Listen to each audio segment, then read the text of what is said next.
The federal government recently passed Bill C-18, commonly known as the Online News Act. And the response from big tech companies like Google and Meta means there's actually less news on your social media feeds. The Government of Canada will be charging big tech companies, social media, for accessing legitimate news sites, Canadian news sites, and those news sites will receive compensation. So they would compensate Canadian news media organizations for the revenue that they're taking away in terms of online advertising. Professor Daniel Chai says Google and Meta, parent company of Facebook and Instagram, together have 80% of Canada's online ad market share. Bill C-18's goal is to protect and preserve Canadian journalism. So in the course of the last 15 years, more than 450 local news Canadian sites, newspapers and so forth have gone out of business.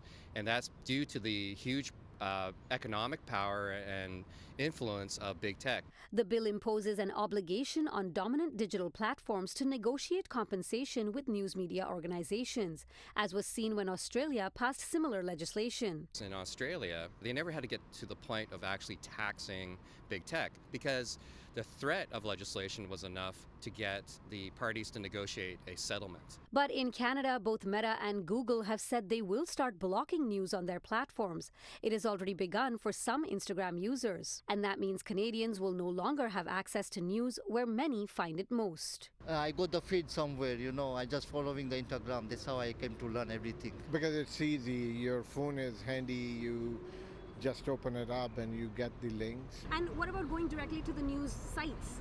Would you do that? No, I would not.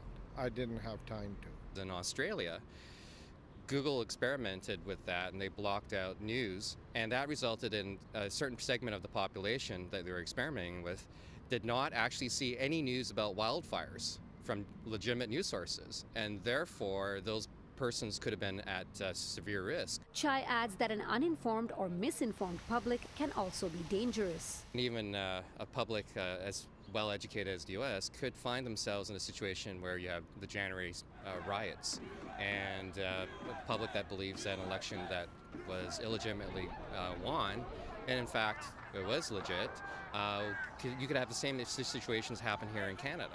And that can also make voters make uninformed decisions. So that can block democracy. He says there's also a more wide-reaching reason why Google and Meta are taking this stance on Bill C-18. They are afraid that what happens in Canada has consequences in the United States. What happens in Canada will have an impact around the world, and that's why Canada has to stay strong on this. If you want to ensure you keep seeing City News stories like this one, take action by bookmarking our homepage or downloading the free City News app. Dilshad Burman, City News.